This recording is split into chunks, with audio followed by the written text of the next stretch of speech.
Mas Agung begini, kalau melihat dari Pak Presiden Joko Widodo, Presiden ke-7 RI, ikut membantu kampanye Lutfi Yassin ini, efeknya bakal sebesar apa kemudian untuk mendongkrak elektabilitas dari pasangan calon ini?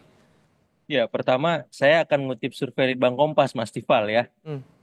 Jadi pengaruh Pak Jokowi kalau yang tercatat itu ada 43,9%, ya pemilih akan menimbang arahan endorse dari beliau ke pasangan manapun, termasuk dalam konteks ini Pak Ahmad Lutfi dan Pak Taj Yassin.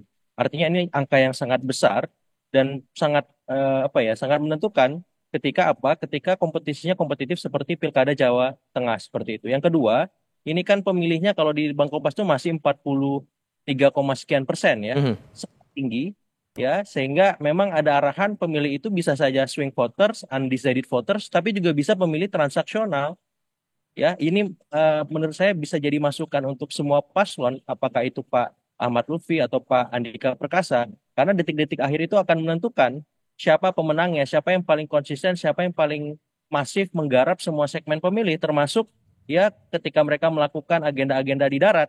Ya, jadi kalau di agenda di udara itu sudah semuanya lah melakukan, tapi yang menentukan itu di darat, Mas Tifal. Hmm. Ya, seberapa sering belusukan, seberapa sering door to door, seberapa sering ya para king dan queen maker kalau di sisi PDIP itu memang benar-benar turun ke bawah memastikan ceruk-ceruk pemilih yang belum digarap ataupun sudah digarap bisa terjaga. Hmm. Jadi yang kedua, yang ketiga yang paling penting sebenarnya bagaimana mesin partai. Nah, saya lihat memang di koalisinya Pak Ahmad Lutfi Pak Taj Yassin ini agak dingin ketimbang koalisinya Mas Eno ya yang sangat militan seperti itu. Jadi yang perlu diperkuat kalau di temuan Litbang Kompas itu harusnya kan terkonversi ya, dukungan partai yang besar dengan elektabilitas kandidat ternyata itu tidak linear. Nah, saya kira perlu juga dirapikan barisan di koalisi pendukung Pak Ahmad Lutfi Pak Taj Yassin agar apa?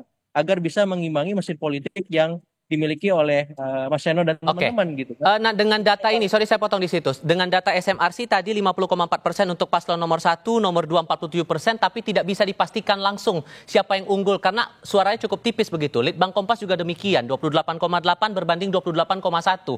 Apakah kemudian dengan munculnya Pak Jokowi membantu kampanye Lutfi Yassin ini bisa mendongkrak itu?